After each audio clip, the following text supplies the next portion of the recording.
Hello everyone, welcome to biology lecture. Myself Somnath Palicha from Saraswat International School, Vapi.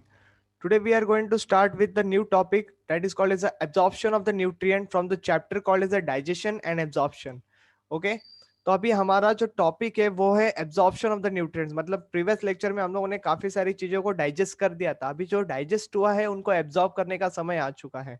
ठीक है, so let's move ahead with the absorption topic. See, a process by which the nutrient passes from alimentary canal into the blood or into the lymph through the mucous membrane. It's called as the absorption process. ठीक है, तो अभी ये क्या है in short मैं बता देता हूँ बहुत सिंपल तरीके से। देखो, जो भी चीजें इंटेस्टाइन के थ्रू एब्जॉर्ब हो जाती है वो सीधे ब्लड में पोर की जाती है into the main circulation.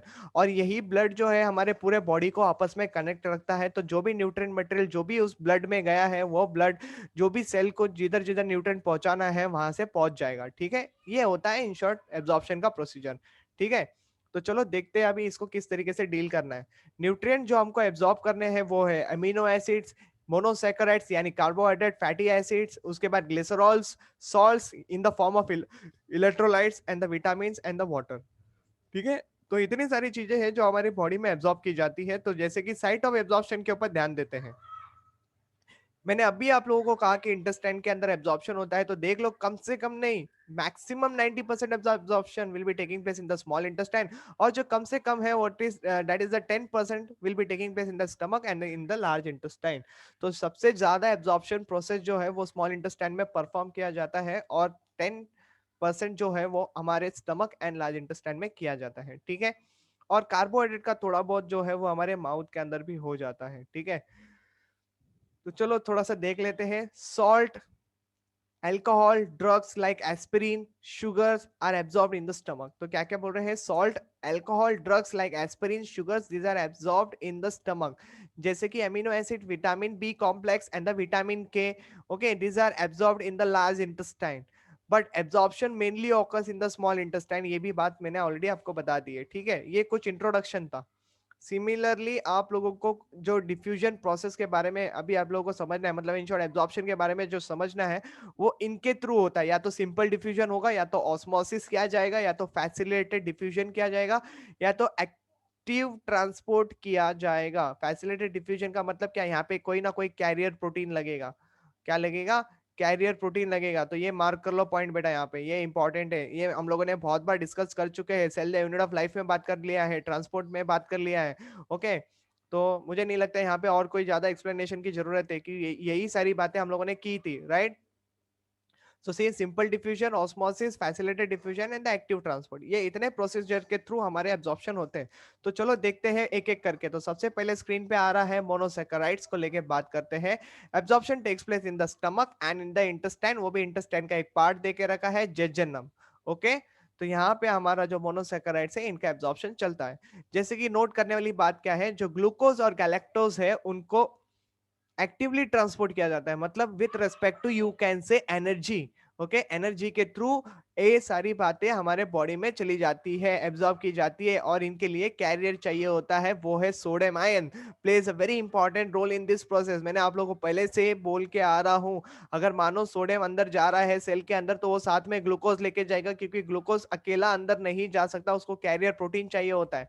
Okay, तो वो हमारा है सोडियम आयन। ठीक है, ये आपको ध्यान में आ गई है। दूसरी बात, फ्रक्टोज की बात करें तो वो सीधा सीधा सिंपली फैसिलिटेड ट्रांसपोर्ट करेगा। मतलब क्या है, एक मान लो ये प्लाज्मा मेम्ब्रेन है, ठीक है, और चीजें यहाँ पे प्रोटीन की लेयर चढ़ी हुई है, जैसे हम लोगों ने सेल यूनिट ऑफ लाइफ में प्लाज्मा मेम्ब्रेन को डिस्क्राइब किया था ही। ओके, मानो ये है वो फ्रुक्टोज, ये क्या करेगा, बाहर के प्रोटीन के साथ अटैच हो जाएगा, वही प्रोटीन अंदर अंदर जाएगा, उस पर्टिकुलर मॉलिक्यूल को लेके उसको अंदर रिलीज कर देगा। Again it will go back and take its original position. समझ में आया? This is what the facilitated transport means. Okay, carrier protein के थ्रू काम हो गया। So that protein was acting like a carrier protein for the fructose to get transport into the cell. That is what I want to say over here. Now देखो, glucose, galactose, fructose, ये जो है ये blood capillaries में absorb किए जाते हैं। Okay, most rapidly जो सबसे जल्दी जल्दी एब्जॉर्ब किया जाता है वो है गैलेक्टोज, और उसके बाद ही ग्लूकोज आता है, और उसके बाद आप लोग बोल सकते हो कि फ्रक्टोज आ सकता है। ठीक है, आई बात समझ में? जो मोनोसेकेराइड सबसे जल्दी एब्जॉर्ब हो जाएगा उसको गैलेक्टोज बोलेंगे, और जो थोड़ा उसके बाद रहता है वो है ग्लूकोज, और उसके बाद पकड़ लो फ्रुक्टोज। ठीक है, इस तरीके से आप लोग याद रख सकते हो। अभी कार्बोहाइड्रेट के बाद आप लोग चलते हैं अमीनो एसिड की तरफ। नथिंग बट प्रोटीन्स का ही सिनेरियो है इन शॉर्ट। तो absorption of amino acids, so it is like active transport है। सबसे बात क्या है, यही की फीचर्स है जो आपको ध्यान में रखने हैं, यही क्वेश्चंस होते हैं हमारे कि कौन सा न्यूट्रिएंट मटेरियल किस तरीके से एब्जॉर्ब किया जा रहा है। ठीक है, and some are also absorb by the facilitated transport. Okay, occurs mainly in the duodenum and the jejunum part of the small intestine। 95 to 98 percentage जो है वो स्मॉल इंटेस्टाइन में एब्जॉर्ब कर लिया जाता है। Okay, and also in it will send it into the blood streams. Okay, मतलब blood के अंदर फिर उसको ट्रांसपोर्ट कर दिया जाएगा। ठीक है, मतलब मेन सर्कुलेशन में एंटर कर जाएगा। सिमिलरली इसी तरीके से कुछ थोड़ा सा इंटरेस्टिंग फैक्ट समझते हैं। Okay, absorption of the fatty acid and the glycerol, in short fat soluble vitamin के बारे में भी थोड़ा सा डिस्कशन होगा। तो देखो, absorb by the simple diffusion, क्या याद रखना है, सिंपल डिफ्यूजन प्रोसेस हो रही है। Okay, fatty acid and glycerol जो है ये इनसॉल्युबल इन वाटर होते हैं, सबको पता है ये। Okay, they are insoluble in water, therefore can not able to reach in the blood stream directly. जाना तो ब्लड में ही है सारी बातों को, लेकिन डायरेक्टली नहीं जा सकते क्योंकि they are insoluble in water. Therefore क्या करना पड़ेगा, देयरफॉर देखो, therefore they are incorporated, first incorporated into the small intestine. Okay, sorry, first they are incorporated with the small, मतलब जो बड़े फैट मॉलिक्यूल्स हैं उनको छोटे छोटे पीसेस में कन्वर्ट करके फिर उसको स्पेरिकल स्ट्रक्चर में बना के सॉल्युबल ड्रॉपलेट्स बना के फिर उसको बोलेंगे हम लोग मिसल्स। ओके, ये मिसल्स जैसे बनते हैं with the help of bile salts, okay, and phospholipids in the intestinal lumen. मुझे पता है आप लोगों को ये पैराग्राफ नहीं समझ में आया रहेगा, सो डरने की कोई बात नहीं है। चलो सबसे पहले डायग्राम देख लेते हैं। तो ये रहा डायग्राम आपके स्क्रीन पे। अब बोलना नहीं कि आपको नहीं समझेगा करके, ध्यान देने वाली बात है बस, और कुछ नहीं है। ओके, बड़े इजीली समझ जाओगे। देखो, फैट्स है, what is fats, nothing but fatty acids. Okay, what are this things, this are monoglyceride fats, and monoglyceride fats are hydrophobic in nature, आपको ध्यान में रखना है। ओके, अब ये जो है फैट का मॉलिक्यूल, उसके आसपास सराउंडिंग में आप लोग देख रहे हो, ये है बाइल सॉल्ट्स, ये है billed salts. Okay, billed salt का स्ट्रक्चर है। अगर एक बाइल्ड सॉल्ट का स्ट्रक्चर में आपको दिखाओ तो ये रहा राउंड हेड और उसका टेल, ऐसा दिखता है बाइल सॉल्ट। बाइल सॉल्ट का जो राउंड हेड है वो हाइड्रोफिलिक हेड होता है। ओके, और ये जो आप लोग यहाँ पे देख रहे हो वो हाइड्रोफोबिक है, और आपको पता है fats are hydrophobic.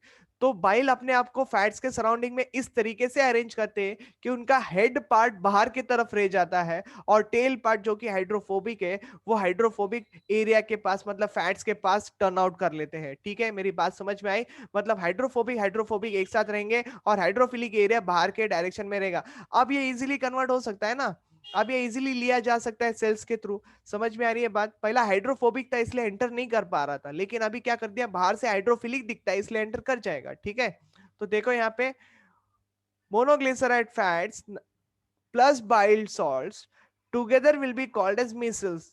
Now you understood कि जो मिसल बनाया तो कैसे बनाया, वो इस तरीके से बनाया। अब ये मिसल जो है ये सेल्स के अंदर एंटर कर जाएगा by the activity called as a pinocytosis. Pinocytosis यानी सेल्स के अंदर जाना। ओके, नहीं समझा, चलो देख लो यहाँ पे यार, टेंशन लेने की कोई बात नहीं है। ये रहा तुम्हारे स्क्रीन पे मिसल, मिसल को अंदर ले लो, अंदर आ गया। ठीक है, अब मिसल का क्या है कि बाहर ये जो बाइल सॉल्ट है उसको बाहर की तरफ भेज दिया जाएगा, क्योंकि उसका मेन मोटो क्या था कि फैट्स को अंदर भेजे सेल के अंदर, और वो भेज दिया वो लोग ने। फिर बाइल सॉल्ट बाहर रह जाएंगे, दिख रहा है स्टेप नंबर 3 में, salts are removed out, what is left inside, monoglyceride fat is left inside the cell. Now this monoglyceride fats will come in contact with the Golgi apparatus, और Golgi apparatus के बाजू में जो तुम लोगों को पता है कि वेसिकल फॉर्म करते हैं, वो वेसिकल के अंदर होता क्या है, तो प्राइमरी प्रोटीन्स। समझ में आ रही है बात, वो प्राइमरी प्रोटीन की लेयर चढ़ जाएगी फैट्स के ऊपर। तो यहाँ पे आप लोग देख रहे हो, सेकंड देखो यहाँ पे देखो, है ना, ये फैटी एसिड मतलब ये तुम्हारा फैट्स हो गया, मोनोग्लिसराइड फैट्स, और इसके बाजू में प्रोटीन की लेयर चढ़ गई। प्रोटीन आया कहां से, तो गोल्गी एपरेटस से आया। मतलब फैट मॉलिक्यूल सबसे पहला गोल्गी एपरेटस के पास जाके प्रोटीन की लेयर ले लेगा अपने ऊपर। जैसे ही उसने खुद के ऊपर प्रोटीन की लेयर चढ़ा ली, उस पर्टिकुलर स्ट्रक्चर को बोलोगे काइलोमाइक्रॉन्स। क्या बोलोगे, chylomicron. See when the monoglyceride passes through the Golgi body, it gets surrounded by the protein layer which is called as a chylomicron। ये इंपॉर्टेंट क्वेश्चन है, यही आपको ध्यान में रखना है, यही पे नीट के क्वेश्चन को ट्रिगर किया जाता है। ओके अभी काइलोमाइक्रोन हो गया। अब ये स्ट्रक्चर जो आपके स्क्रीन पे है, ये है क्या? ये माइक्रोविलाई है। नहीं समझा तुम लोगों को? ठीक है, कोई बात नहीं, चलो समझाना मेरा काम है, तो यहाँ पे ध्यान दो। ये मान लो इंटेस्टाइन है तुम्हारा, एक ट्यूब लाइक स्ट्रक्चर बना दिया मैंने, चलो इंटेस्टाइन के बारे में, है ना। फिर उसके बाद बड़ा विलाय होता है, बड़ा बड़ा विलाय होता है, ओके, जिसको मैक्रो विलाय कहते हैं। फिर आपको पता है ब्रश बॉर्डर एपिथेलियम होता है, मतलब छोटा छोटा माइक्रो विलाय होता है इसके ऊपर। समझ में आ रही है? ये छोटा छोटा छोटा छोटा छोटा माइक्रो विलाय होता है। क्या कर रहा है ये? सरफेस एरिया बढ़ा रहा है ना एब्जॉर्प्शन के लिए, ये तो ये सबके ऊपर रहेगा। तो आप लोगों ने जो अभी पिनोसाइटोसिस एक्टिविटी पढ़ी, जो मोनोग्लिसराइड फैट जो सेल के अंदर घुसा है, वो क्या सेल है? तो वो विलाय है। वो समझ में आया? वो माइक्रोविलाइज है। तो हमारा मोनोग्लिसराइड फैट जो है वो माइक्रोविलाय है। समझ में आ रही है बात? माइक्रोविलाय से होते हुए उसको मैक्रोविलाय के अंदर जाना है, तब जाके एब्जॉर्प्शन प्रोसेस जो है वो कंप्लीट होगी। समझ में आ रहा है? मतलब माइक्रोविलाय से जब चीजें मैक्रोविलाय में जाती है तो उस प्रोसीजर को कहते हैं एक्सोसाइटोसिस। ओके।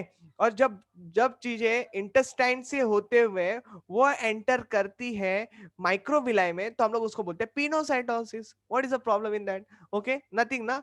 जो पिनोसाइटोसिस होके अंदर आया था वो मिसल्स था, और जो एक्सोसाइटोसिस करके अभी बड़े वाले विलाय में जा रहा है, इन शॉर्ट सब म्यूकोसा वाली लेयर में जा रहा है। ओके, देखो chylomicrons are released in the submucosa. Okay, submucosa ठीक उसके बाद की लेयर होती है। Understood? That is the exocytosis activity. तो देखो अभी यहाँ पे क्या सिनेरियो है, ये रहा तुम्हारा माइक्रोविलाय। ओके, जिसके अंदर काइलोमाइक्रोन बना था, वो काइलोमाइक्रोन सब म्यूकोसा के अंदर डाला जा रहा है, और ये रहा तुम्हारा बड़ा बड़ा विलाय यहाँ पे इन शॉर्ट। समझ में आ रही है बातें? Okay, very simple to understand. अब मैं बताऊंगा कि ये सब म्यूकोसा वाली जो लेयर होती है ठीक इसके नीचे जो बड़े विलाय होते हैं वो एक्चुअली है क्या उसके अंदर। उसके अंदर बड़े बड़े ट्यूब्स होते हैं। तो जैसे कि देखो, एक बड़ी ट्यूब मैंने आपके लिए बना के रखी है। ये ट्यूब जो है ना, इसको कहा जाता है लिम्फेटिक वेसल। क्या कहा जाता है? Lymphatic vessel. तो जो मोनोग्लिसराइड फैट है, that is absorbed into the submucosal layer into the lymphatic vessel.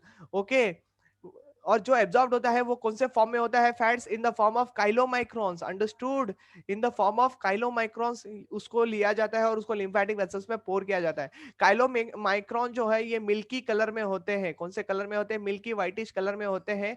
इसलिए वो लोग क्या करते हैं, उसके अंदर चले जाते हैं लिम्फेटिक वेसल्स में। और lymphatic vessels also they appears as a white in colour, therefore इसको लैक्टियल भी कहा जाता है। क्या बोला जाता है? लैक्टियल वेसल भी कहा जाता है। ठीक है।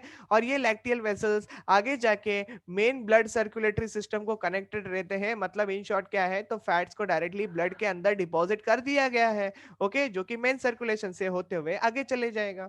बात समझ में आई? That is how simple it is. Okay, very simple है। ओके, अभी चलो देखते हैं डिस्क्रिप्शन पार्ट। सारी बातें एक तो क्लियर हो चुकी है, बस हमारा थोड़ा सा फॉर्मेलिटी है वो कर रहे हैं हम लोग। ठीक है, सो नोट क्या है? Micelles is an aggregate of many molecules. Okay, from the miscels, fatty acid, glycerol, sterol, fats, soluble vitamins, fat soluble vitamins actually are absorbed into the cell by the diffusion, where they resynthesize in the endoplasmic reticulum and are converted into very small fats called as a, देखो, काइलोमाइक्रॉन्स। Okay, काइलोमाइक्रॉन्स के हिसाब से बन जाते हैं। Now see, later they are released from the intestinal cells into the lymph present in the lymphatic capillaries called as a lacteals, and lacteals only further connected to the blood capillaries. Understood? So see, small quantities of the short chain of the fatty acids are absorbed directly into the blood from the diffusion rather than into the lymph. Okay, तो वो lymph में न जाके सीधा सीधा blood के अंदर पोर कर दिया जाता है। ओके, तो fatty acid, glycerols and vitamins are absorbed in the area which is called as the jejunum. Okay, किसमें एब्जॉर्ब हो जाता है? तो जेजनम के अंदर एब्जॉर्ब हो जाता है। सिंपल सी बात है। नहीं समझा, एक बार वीडियो को बैक फॉरवर्ड करके देख लेना, आप लोगों को समझ में आ जाएगा। ठीक है, तो भी नहीं समझा तो मुझे बता देना यार, मैं आप लोगों के डाउट्स क्लियर कर दूंगा। फाइन, ये डायग्राम आपको समझना है और कुछ नहीं, बाकी सारी बातें हैं रट्टे मारने वाली। ठीक है, वो बाद में देख लेना, डायग्राम समझ लो, बाकी की पूरी थ्योरी मैं खुद बोल रहा हूँ, अपने आप लिख लोगे आप लोग। ठीक है, now see absorption of the water के बारे में बात करते हैं। 90% का पानी जो है, मतलब पूरे बॉडी का 90% वाटर जो है एब्जॉर्ब किया जाता है in the area called as the small intestine with the process called as the osmosis. Okay, from the lumen of the small intestine through the epithelial cells into the blood capillaries that is in the villi. Okay, small intestine through the epithelial cells into the blood capillaries in the villi. Fine, तो इस तरीके से absorption हो गया, मतलब osmosis हो गया। Absorption of the water from the small intestine is associated with the absorption of electrolytes, मतलब पानी के साथ कुछ ना कुछ आयंस वगैरह जो भी होंगे वो भी साथ में मूव ऑन करेंगे, क्यों? ताकि ऑस्मोटिक बैलेंस बना के रखे। ओके, क्या बना के रखे? ऑस्मोटिक बैलेंस बना के रखे, ठीक है। Absorption of the water occurs in the stomach and in the large intestine also. Large intestine में मतलब क्या है सर, समझ में नहीं आया। लार्ज इंटेस्टाइन का क्या सिनेरियो है? देखो, जब भी आपका डाइजेस्टेड फूड मटेरियल जो कि स्मॉल इंटेस्टाइन से होते हुए लार्ज इंटेस्टाइन में जब एंटर कर जाता है, तभी लार्ज इंटेस्टाइन में वो सेमी फ्लूइड के समय मतलब सेमी लिक्विड टाइप होता है, समझ में आ रहा है? तो वो बाद में सॉलिड वेस्ट में कन्वर्ट हो जाता है। तो जब वो सॉलिड वेस्ट में कन्वर्ट क्यों होता है जबकि वो लिक्विड में रहता है? तो पानी जो है ना वो एब्जॉर्ब होते जाता है। लार्ज इंटेस्टाइन में पानी जो है, maximum water will be getting absorbed into the large intestine also from that fecal matter, और वो finally getting converted into solid waste which will be stored in the rectum। समझ में आ रही है बात? इसलिए large intestine यहाँ पे important role play कर रहा है। other than this next topic is that absorption of the salt, जिसको electrolytes भी कहते हैं। तो sodium by the small intestine, okay, by the active transport. जैसे कि फिर देखो बहुत सारे ऑप्शंस दे के रखा हूं मैंने यहाँ पे, ये सारी बातें आपको ध्यान में रखनी है। देखो, सोडियम जो है इंटेस्टाइन में एब्जॉर्ब हो जाता है स्मॉल इंटेस्टाइन में बाय द एक्टिव ट्रांसपोर्ट, ये ऑलरेडी तुमको क्लियर है, okay. Calcium, potassium, magnesium, iron and phosphorus जो है एक्टिव ट्रांसपोर्ट के थ्रू ही लिए जाते हैं। कैल्शियम बहुत जरूरी है, वो कैसे लिया जाता है? With the help of the vitamin D. अगर आपके बॉडी में विटामिन डी की कमी हो जाएगी, in short deficiency of calcium की कमी हो जाएगी, ये भी बात ध्यान रखना, कनेक्टेड है, ओके। तो कैल्शियम का जो मेनली एब्जॉर्प्शन प्रोसीजर चलता है वो डिओडेनम में चलता है। दूसरी बात जो सबसे खास है वो है क्लोराइड आयंस। तो क्लोराइड आयन जो है ये नॉर्मली डिफ्यूजन हो जाते हैं या फिर एक्टिव ट्रांसपोर्ट भी किया जाता है। सॉल्ट्स के बारे में बात करें, this are normally absorbed into the blood capillaries. Iron जो है it is absorbed in the duodenum part, and the bile जो है वो इलियम पार्ट में एब्जॉर्ब किया जाता है। ओके, जस्ट एक लिस्ट दे के रखी है, आराम से देख लो, समझ में आ जाएगा, कोई इसमें कंफ्यूजन की बात नहीं है, ठीक है। अभी वाटर सॉल्युबल विटामिन को लेके बात करते हैं, ओके। तो see there are different types of the water soluble vitamin. देखो, vitamin B complex, vitamin C and vitamin P. ये क्या है? ये सारी बातें जब मैं लास्ट में आपको विटामिन के बारे में बताऊंगा तभी ये स्क्रीन पे आ जाएगा, ठीक है। तब तक के लिए बढ़ते हैं आगे। Absorb by the simple diffusion into the blood capillary. Simple diffusion क्यों बोला? अरे वाटर सॉल्युबल है ना बाबा, तो सिंपल डिफ्यूजन ही होगा, ठीक है। Reabsorption of the vitamin B12 required combination with the capsule intrinsic gastric factor. ये थोड़ा सा आपको ध्यान रखना पड़ेगा, इसके बारे में हम लोगों ने प्रीवियस लेक्चर वीडियोस में भी बात की है, ओके।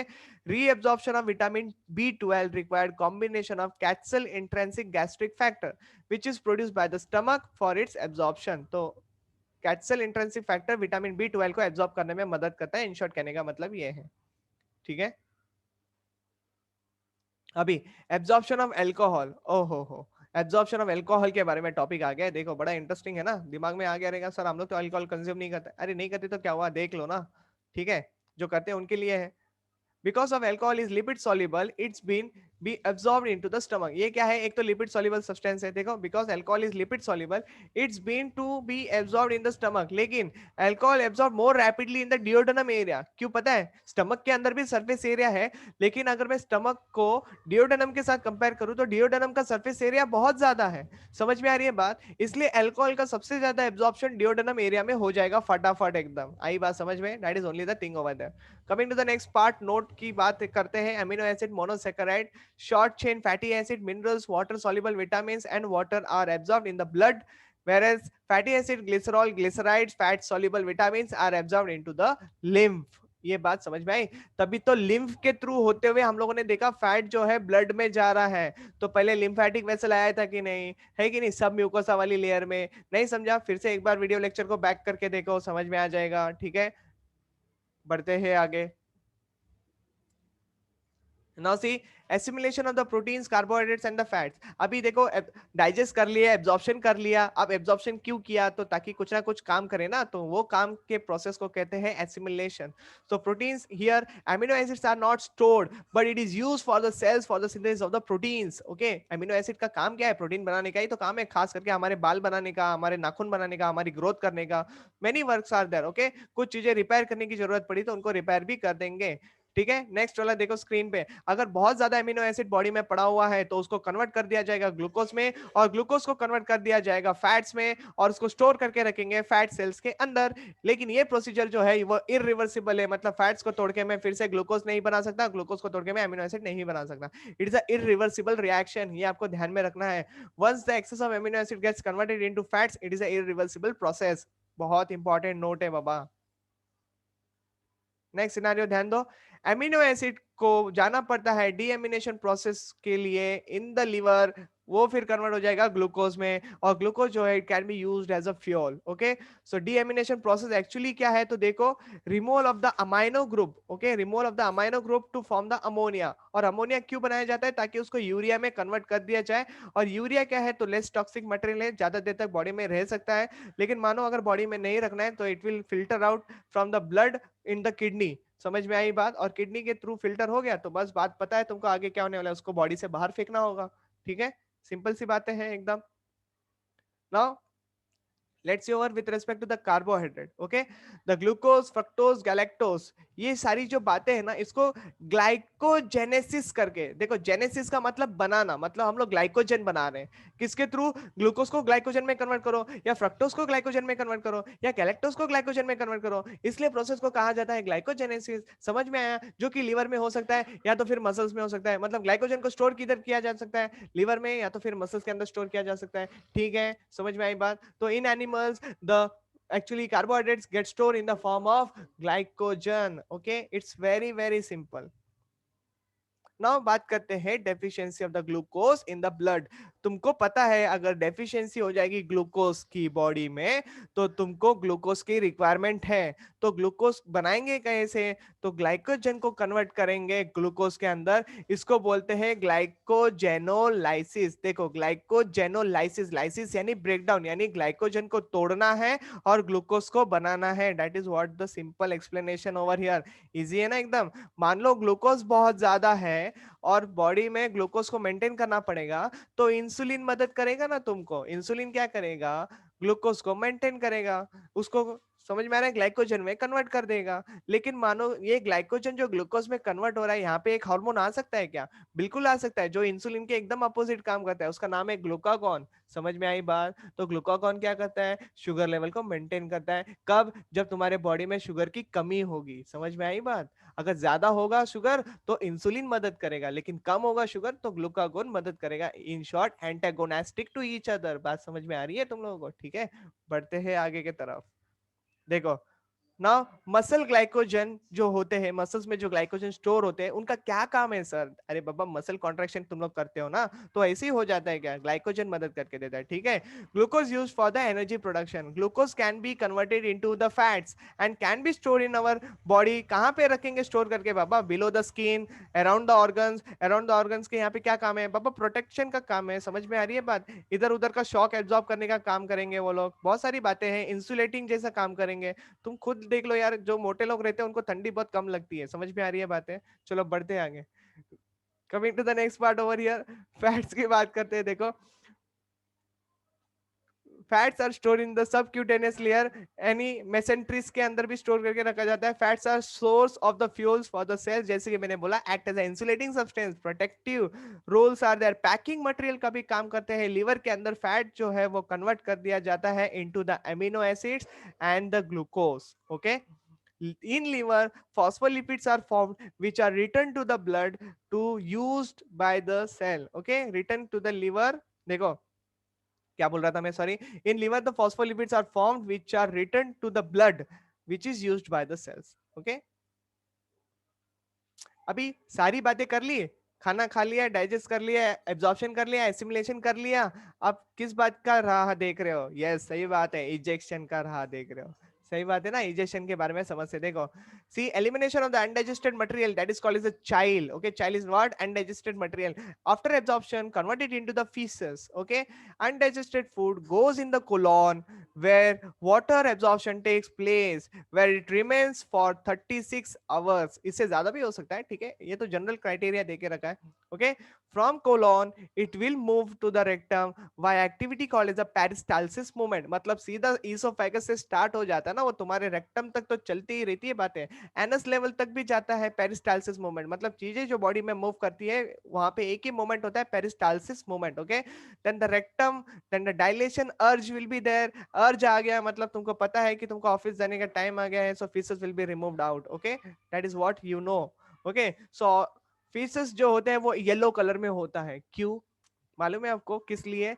वो इसलिए होता है क्योंकि स्टेरोकोबिलिन नाम का वहां पे पिगमेंट होगा, या तो फिर स्टेरोकोबिनोजेन नाम का पिगमेंट होगा। This is nothing but a kind of bile pigment जो कि येलो कलर दे देता है हमारे फेसेस को, ठीक है। That is what we had completed over here till digestion and all. अभी यहाँ पे एक छोटा सा टॉपिक है जिसको कहा जाता है हिपैटिक पोर्टल सिस्टम। तो देख लो यहाँ पे ये नॉर्मल सर्कुलेशन है, हार्ट से ब्लड पंप हुआ, ऑर्गन के पास गया, ऑर्गन ने गैसें एक्सचेंज कर ली, ठीक है, और फिर सारी चीजें फिर से हार्ट के पास आ जाती है। ये तो नॉर्मल सर्कुलेशन है, सबको पता है। इसके बारे में हम लोग बात करेंगे in the chapter called as a body fluid and circulation. फिलहाल के लिए जस्ट इंट्रोडक्शन दे के रखा है, ठीक है।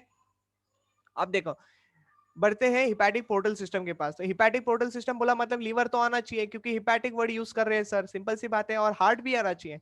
तो सबसे पहले देखो, हार्ट से जो ब्लड पंप होता है ऑक्सीजनेटेड, वो तो जाएगा ऑर्गन के पास, यानी और वहां पे सारी गैसें एक्सचेंज वगैरह हो गई। लेकिन हम लोग यहाँ पे क्या मान रहे हैं, स्मॉल इंटेस्टाइन मान रहे हैं। मानो गैसें एक्सचेंज हो रही है, लेकिन जो भी चीजें हमारी फूड वगैरह जो भी है वो स्मॉल इंटेस्टाइन में एब्जॉर्ब हो जाती है ना, ठीक है। तो वो absorb food material will be entering into this area, और वो जो ब्लड में चीजें एब्जॉर्ब कर गई है वो अब लीवर के पास जाएगी। समझ में आया? इसलिए इस इतने पार्ट को हम लोग कहते हैं hepatic portal vein.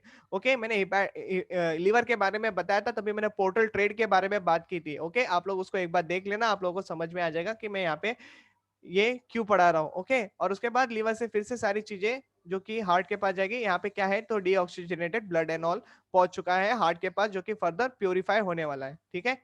All absorb food is offloaded over here in the liver. Offloaded का मतलब यहाँ पे जो इंटेस्टाइन से लिया था वो लिवर में डाल दिया जाएगा। That is what offloaded over here. Uploaded नहीं वर्ड यूज करते, ठीक है। Hepatic portal system has been completed over here. अभी एक छोटा सा टॉपिक है जिसको कहते हैं बैलेंस डाइट, ध्यान देना इसके ऊपर। बैलेंस डाइट होना बहुत जरूरी है। और diet is said to be balanced when the various nutritional materials, that is the proteins, carbohydrate, fats, minerals with the roughage, that is the indigestible fibrous material present in the food, okay, and the water present in sufficient amount। in short, balanced diet का मतलब क्या, जो भी required material होता है हमारे body के लिए वो सफिशिएंट अमाउंट में चाहिए और प्रॉपर प्रोपोर्शन में चाहिए। that is what the balanced diet, okay। Various constituents of the food provides us energy for the growth, repair, replacement of the cells and the physiological regulation purpose, okay। अभी यहाँ पे कुछ interesting बातें हैं जो आपको समझ में आना जरूरी है। जैसे कि 50% of the carbohydrate, 35% of the fats, 15% of the protein हमारे डाइट में होना चाहिए। अगर डेली रिक्वायरमेंट की बात करें तो 400 से लेकर 500 ग्राम कार्बोहाइड्रेट हमारे खाने में होना चाहिए, 60 टू 70 ग्राम्स ऑफ फैट्स हमारे खाने में होना चाहिए, और 65 से लेकर 75 ग्राम्स ऑफ प्रोटीन हमारे डाइट में होना चाहिए। डेली रिक्वायरमेंट की बात चलिए, कितने लोगों को लगता है ये इतनी सारी बातें हम लोग कंज्यूम करते हैं?